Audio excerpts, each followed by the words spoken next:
இயேசு கிறிஸ்துவில் மிகவும் அன்பானவர்களே, 2 கொரிந்தியருக்கு எழுதின நிருபத்தின் 11ஆம் அதிகாரத்தின் வேத தியான பகுதிக்கு உங்களை அன்புடன் வரவேற்கிறோம். இந்த அதிகாரம் பெரிய அதிகாரம், 33 வசனங்களை கொண்டது. 7 பகுதிகளாக பிரித்து தியானிக்கலாம். 1வது வசனத்திலே பொறுமையாக இருக்க வேண்டும் என்று பவுல் வேண்டுகோள் விடுத்ததையும், 2 முதல் 4ஆம் வசனங்களிலே பவுலின் தேவபக்தி உள்ள வைராக்கியத்தை குறித்து கூறுவதையும், 5ஆம் வசனத்திலிருந்து 12ஆம் வசனம் வரைக்கும் உயர்ந்த அப்போஸ்தலர்களுக்கு நிகரான தியாக ஊழியத்தை குறித்தும், 13ஆம் வசனத்திலிருந்து 15ஆம் வசனம் வரைக்கும் கள்ள அப்போஸ்தலருக்கு எதிரான எச்சரிக்கையை குறித்தும், 16ஆம் வசனத்திலிருந்து 21ஆம் வசனம் வரைக்கும் பொறுமைக்கான மற்றொரு வேண்டுகோளை குறித்தும், 22வது வசனத்திலிருந்து 29வது வசனம் வரைக்கும் பவுல் தனது தகுதிகளையும் பாடுகளையும் குறித்து மேன்மை பாராட்டுவதை குறித்தும், 30ஆம் வசனத்திலிருந்து 33ஆம் வசனம் வரைக்கும் தன்னுடைய பலவீனத்திலே மேன்மை பாராட்டுவதையும் குறித்து பார்க்கின்றோம். 11ஆம் அதிகாரத்தின் 1வது வசனம், என் புத்தியினத்தை நீங்கள் சற்றே சகித்தால் நலமாயிருக்கும், என்னை சகித்தும் இருக்கிறீர்களே என்று கூறுகின்றார். 1 கொரிந்தியர் 4ஆம் அதிகாரத்தின் 9, 10ஆம் வசனங்களிலே, நாங்கள் உலகத்துக்கும் தூதருக்கும் மனுஷருக்கும் வேடிக்கையானோம், நாங்கள் கிறிஸ்துவின் நிமித்தம் பைத்தியக்காரர், நீங்கள் கிறிஸ்துவில் புத்திசாலிகள்.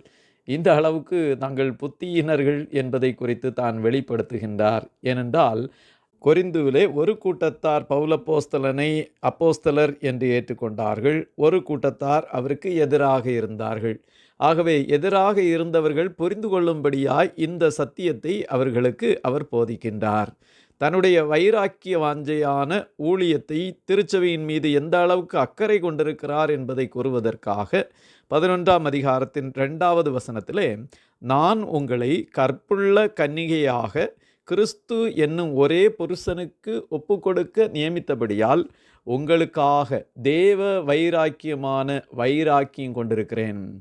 கட்டாயமாக கொரிந்திய சபையார் கிறிஸ்துவுக்கு முன்பாக பரிசுத்தமுள்ள மணவாட்டியாய் நிற்க வேண்டும் என்பது பவுல் அப்போஸ்தலனுடைய அலாதி விருப்பம்.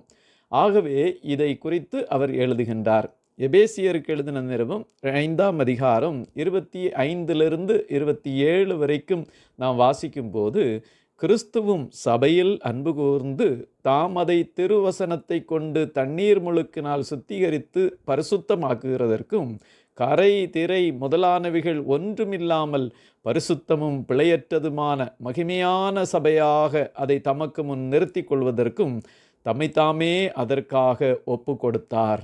இந்த அளவுக்கு கிறிஸ்து தன்னையே ஒப்பு கொடுத்தது போல நானும் கொரிந்திய சபையாருக்காக நிற்கிறேன் என்று அவர் சொல்லுகின்றார். கற்புள்ள கன்னிகைக்கு ஒப்பிட்டு சபையை சொல்லப்பட்டிருக்கிறது. கொரிந்து சபையார் கிறிஸ்துவுக்கு முன்பாக பரிசுத்தமாக காணப்பட வேண்டும் என்பது விருப்பம்.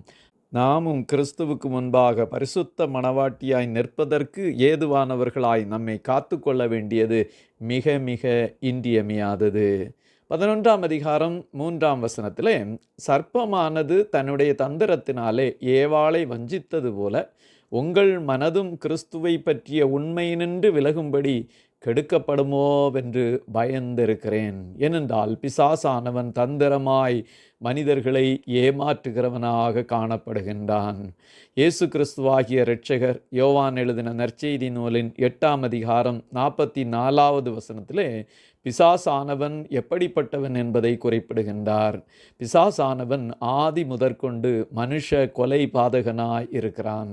சத்தியம் அவனிடத்தில் இல்லவே இல்லை. அவன் பொய்யனும் பொய்க்கு பிதாவுமாய் இருக்கிறான். அவன் பொய் பேசும்போது தன் சொந்தத்தில் எடுத்து பேசுகிறான். இப்படிப்பட்ட பிசாசானவன் அவருடைய திருச்சபை ஆகிய பரிசுத்த மணவாட்டியை எப்படி ஏமாற்றலாம், எப்படி வழிவிலக பண்ணலாம் என்பதை குறித்து யோசித்து கொண்டிருக்கின்றான். அவனுக்கு இடம் கொடுக்காமல் இருப்போமாக. தன்னுடைய உயர்ந்த அப்போஸ்தல ஊழியத்தை, தியாகத்தை குறித்து அவர் எடுத்து கூறும்போது, மகா பிரதான அப்போஸ்தலரிலும் நான் ஒன்றிலும் குறைவுள்ளவன் அல்லவென்று எண்ணுகிறேன் என்று தான் எந்த அளவுக்கு அப்போஸ்தலர்களுக்கு சரிநிகரான ஆள் என்பதை குறித்து அவர் சொல்லுகின்றார். ஏனென்றால் அநேகர் அவரை அப்போஸ்தலர் என்று ஏற்றுக்கொள்ள கொரிந்து சபையிலே தயங்கி கொண்டிருந்தவர்களுக்கு தெளிவுபடுத்தும்படியாக அதை சொல்லுகின்றார். கொரிந்தியராகிய உங்களுக்கு ஊழியம் செய்யும்படிக்கு மற்ற சபைகளிடத்தில் சம்பளத்தை பெற்று அவர்களை கொள்ளையிட்டேன் என்று சொல்லுகின்றார். இதை நாம் பிலிப்பியருக்கு எழுதின நிருபம் 4ஆம் அதிகாரம் 15-16 வசனங்களிலே நாம் வாசிக்கும் போது, பிலிப்பியரே, சுவிசேஷத்தின் ஆரம்பத்திலே நான் மக்கதோனியாவிலிருந்து புறப்பட்ட போது கொடுக்கல் வாங்கல் காரியத்தில் நீங்கள் மாத்திரம் எனக்கு உடன்பட்டதே அல்லாமல் வேறொரு சபையும் உடன்படவில்லை என்று நீங்கள் அறிந்திருக்கிறீர்கள். நான் தெசலோனிக்கேயில் இருந்தபோதும் என் குறைச்சலை நீக்கும்படி நீங்கள் 2 தரம் அனுப்பினீர்கள். பரிசுத்த பவுலினுடைய ஊழியத்திலே மக்கதோனியாவுக்கு உட்பட்ட சபைகள் எப்போதும் உதவி செய்து கொண்டிருந்தே இருந்தார்கள். சம்பளம் பெற்று ஊழியம் செய்வது தவறு அல்ல. ஆனால் சம்பளம் பெற்றும் ஊழியம் செய்யாமல் இருப்பது தவறு. உண்மையான ஆத்தும பாரத்துடன் ஊழியம் செய்ய வேண்டும். பேரளவுக்கு அல்லது சம்பளத்துக்கென்று ஊழியம் செய்வது நல்லது அல்ல என்பதையும் நாம் புரிந்து கொள்ள வேண்டும். தொடர்ந்து கள்ள அப்போஸ்தலர்களுக்கு எதிரான எச்சரிக்கையை அவர் சொல்லுகின்றார். மாறு வேடத்தில் சாத்தானின் ஊழியக்காரர்கள் தந்திரமாய் வந்து ஏமாற்ற பண்ணுவார்கள் என்பதை குறித்தும் எச்சரிக்கின்றார். பவுலின் காலத்தை போன்று இன்றைக்கும் அநேக கள்ள அப்போஸ்தலர், கபடுள்ள வேலையாட்கள் கிறிஸ்துவின் அப்போஸ்தலரின் வேடமணிந்து கிறிஸ்தவ சபை பிரிவுகளிலே இருக்கின்றனர்.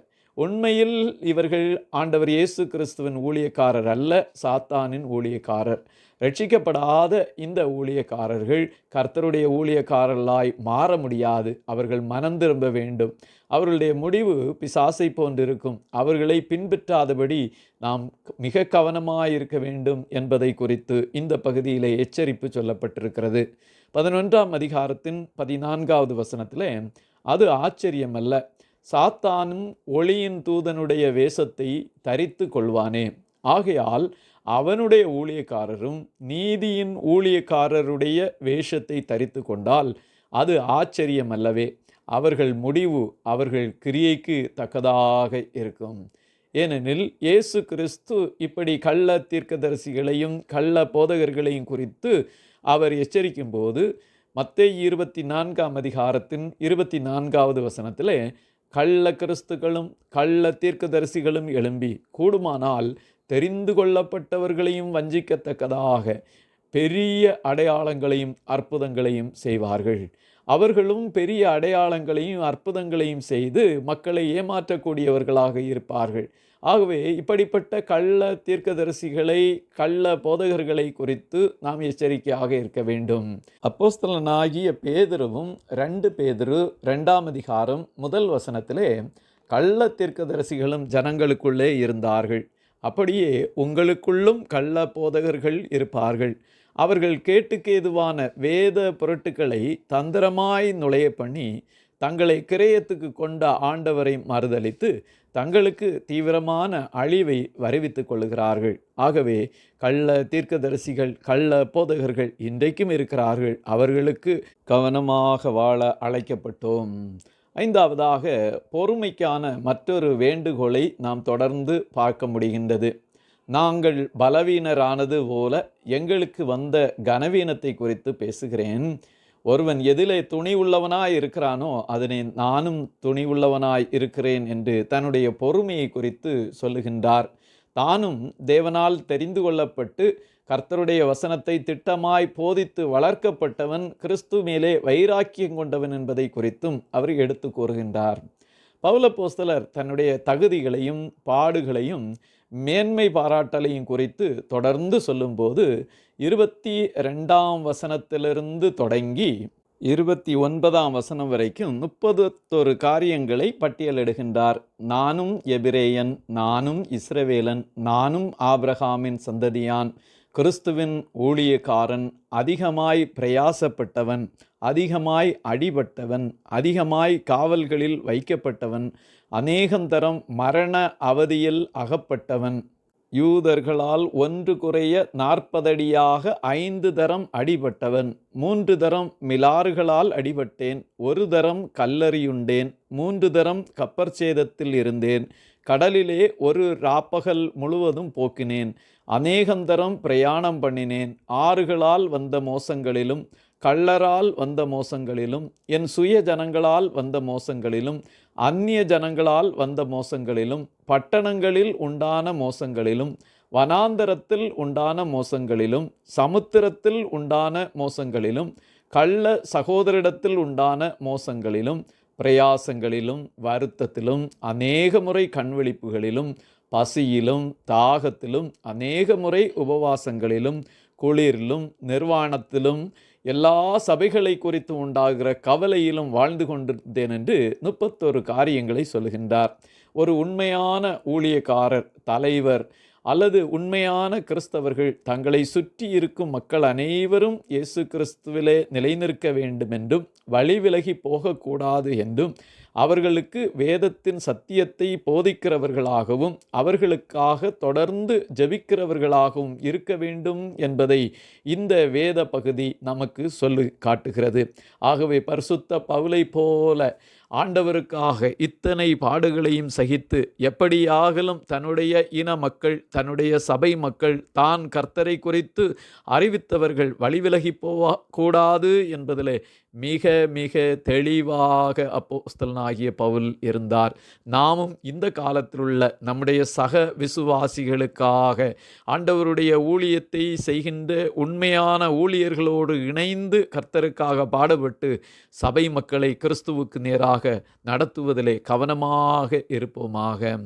நிறைவாக தன்னுடைய பலவீனத்திலே மேன்மை பாராட்டுவதையும் தமஸ்குவிலிருந்து தப்பிப்புவதையும் குறித்து சொல்லுகின்றார்.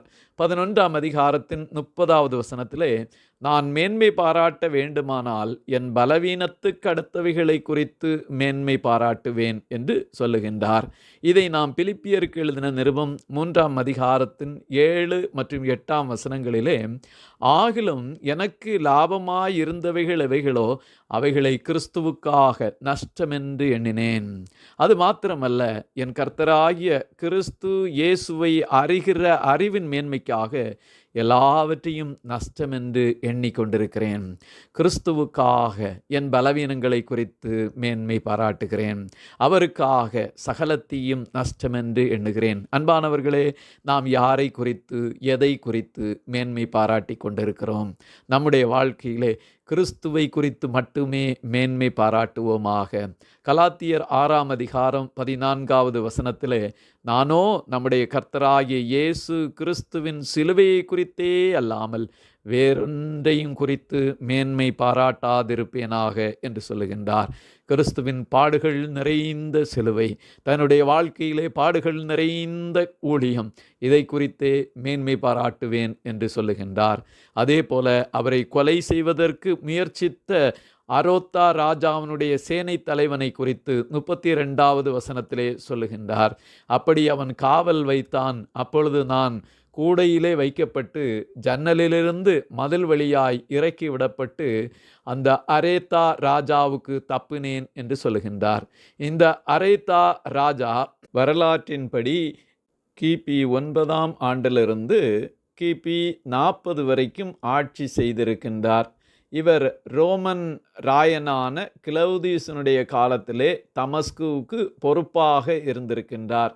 இவர் ஹேரோது அந்திபாஸ் என்று சொல்லப்படுகின்றவருக்கு மாமனாக இருந்தார் என்பதும் வரலாறு சொல்லுகிறது. ஆகவே இப்படிப்பட்டவர்கள் அவரை அழிப்பதற்கு முயற்சித்தாலும் இந்த பாடுகள் அனைத்தையும் சந்தித்து இறுதியில் இரத்த சாட்சியாக கிறிஸ்துவுக்காக மரித்தார். சகலத்தையும் நன்மைக்கு ஏதுவாக அவர் ஏற்றுக்கொண்டார். சிறைச்சாலையிலே தொழுமரத்திலே மாட்டப்பட்டிருந்த நேரத்திலும் தேவனை துதித்தார். எந்த சூழ்நிலையிலும் முறுமுறுக்காமல் மன நிறைவோடு கூட இருந்தார். நாமும் எந்த இடர்பாடுகள் வந்தாலும் ஒரு நாளும் முறுமுறுக்காதபடி, குறை சொல்லி தேவனுக்கு எதிராக பேசாதபடி பவுலை போல எல்லாவற்றையும் கிறிஸ்துவுக்காக சகித்து மனரம்யமாய் வாழ கர்த்தர் நமக்கு உதவி செய்வார்.